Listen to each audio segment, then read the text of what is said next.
रजाई ले लो, रजाई सस्ती सस्ती रजाई।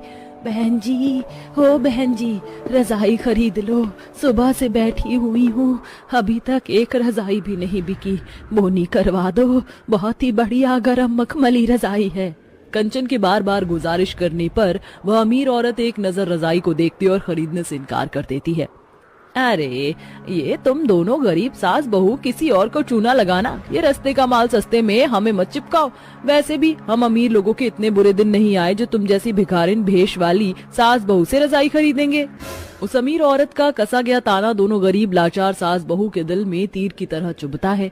दोनों की आंखों से आंसू छलक आते हैं।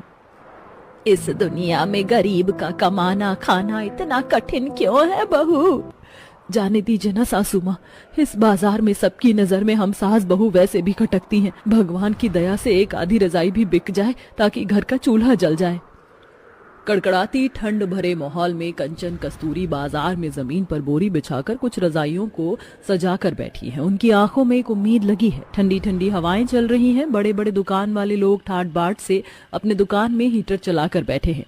कुछ दुकानदार अंगीठी सुलगाकर हाथ सेक रहे हैं। उनके बीच में गरीब सास बहू की बात चल रही है। आखिर क्यों इतनी भयंकर सर्दी में दोनों सास बहू बाजार में रजाई बेच रही हैं? ऐसी क्या परिस्थिति है दोनों की जो मजबूरी दोनों गरीब सास बहू को सरे बाजार में कमाने के लिए खींच ले आई? तो चलिए देखते हैं। माँ, मैं काम पर जा रहा हूँ, कंचन को कह देना। राकेश ठहर जा थोड़ी देर, 2 रोटी तो खा कर जा। ठंड का मौसम है, फिर अभी गए सांझ को लौटेगा। राकेश की आंखों में भूख तो साफ झलक रही है, मगर परिवार के भरण पोषण की जिम्मेदारी में वो बेचारा थर थर कांपते हुए काम पर निकल जाता है। अम्मा, बड़ी मुश्किल से 3 दिन के बाद दिहाड़ी की बारी आई है। सर्दी के चलते बड़ी मुश्किल से काम धंधा मिल रहा है। जाने दो, जो ही सो है, राशन पानी का खर्चा निकल जाएगा। किसी ने ठीक ही कहा है, जिस पर परिवार चलाने का भार होता है वो अपनी भूख मार कर परिवार के खातिर कमाता है।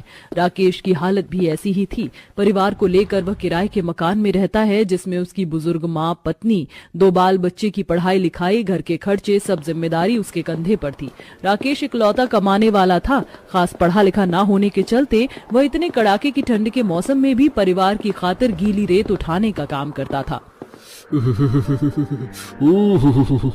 इस साल की सर्दी ने तो पिछले कई सालों के रिकॉर्ड तोड़ दिए।